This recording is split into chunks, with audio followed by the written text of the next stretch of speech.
His pregnant wife was killed in a mass shooting.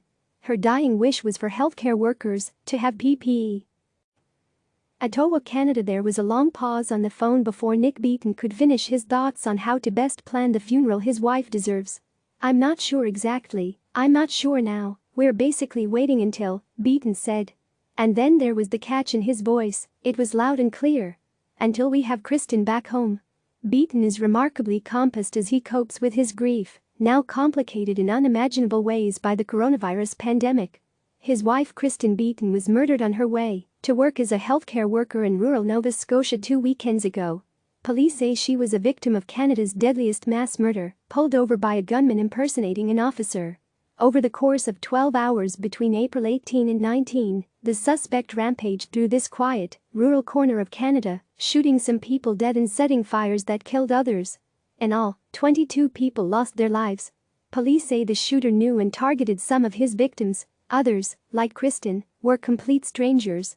In normal times, there would have been a wake and a funeral by now for Kristen, meaningful hugs from friends and family. But at the moment, none of that is possible. With Nova Scotia still on lockdown like much of Canada, gatherings of more than 5 people are banned. Beaton has decided to put off planning a funeral for the time being.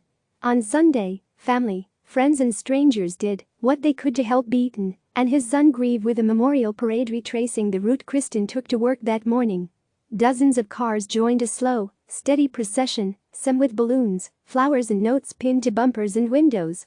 "We're not rushing it, we'll do it classy and the best we can with this whole COVID thing we have going on. I mean, we won't have full closure, everything's different, right? We won't have full closure until we have something as a family," he said. Beaton spoke to CNN from his home in Nova Scotia while watching his 3-year-old son Dax play in the yard. He says he is trying to stay strong for his wife and son, but some moments are just too much. "I tell you, I absolutely lost it this morning at home, I had been holding it together. He's got this old cell phone of ours, he said he was going to pick up the phone and call his mummy," Beaton said. He and Kristen had special plans for this week. "She was pregnant with my unborn baby," Beaton said, his voice trailing off for a moment. "I know in my heart what it would be like if she was here right now. We had the whole week planned out because I was off too. We were going to get the spare room ready for the baby." While the tributes have poured in for the victims of the massacre, it is Beaton's plea for what he said was his wife's dying wish that has touched a nerve across the country. Kristen, up until her last breath, only had 2 surgical masks. Kristen, herself, had 2 surgical masks a day up until Sunday. "That's all she had, nothing changed," Beaton said.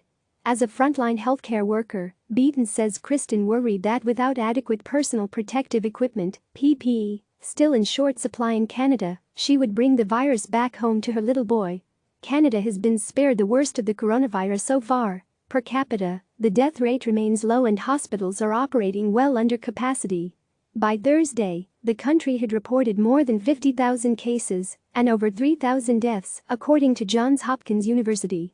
But Canada's lack of preparation in protecting the elderly has taken a toll. Elderly residents of care homes make up nearly half of the country's deaths from COVID-19, and workers in these facilities are dealing with an acute shortage of PPE. Canadian government and public health officials have described the global competition for protective equipment like a Wild West where no rules apply.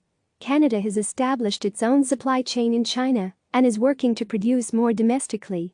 But for healthcare workers like Kristen, who look after vulnerable people in long-term care centers or private homes, there is still a severe shortage of gear. Beaton says Kristen already believed her life was in danger when she left for work on the morning of the massacre. Her fears were not about a gunman, but an insidious virus that she felt unable to protect her family from. Canadian politicians say they have heard Beaton's plea loud and clear. Beaton told CNN that the Premier of Nova Scotia said he was proud of him for voicing his concerns and that Kristen would have been proud. He recently spoke to the Prime Minister Justin Trudeau, who assured him he was doing everything he could to get PPE to healthcare workers like Kristen. There is also help from an unlikely source. Canadian actor Ryan Reynolds and hockey Olympian Hayley Wickenheiser announced on Twitter that they would work with charities to send PPE to Nova Scotia in honor of Kristen. Beaton says the cause deserves a big mouth like him and that he feels in some way his wife's passionate plea for protection will change things for healthcare workers throughout Canada and beyond. Kristen just wanted to go to work And be safe just like everyone else, Beaton said. I want to get Kristen's voice heard while people are listening. Click subscribe to receive the latest news.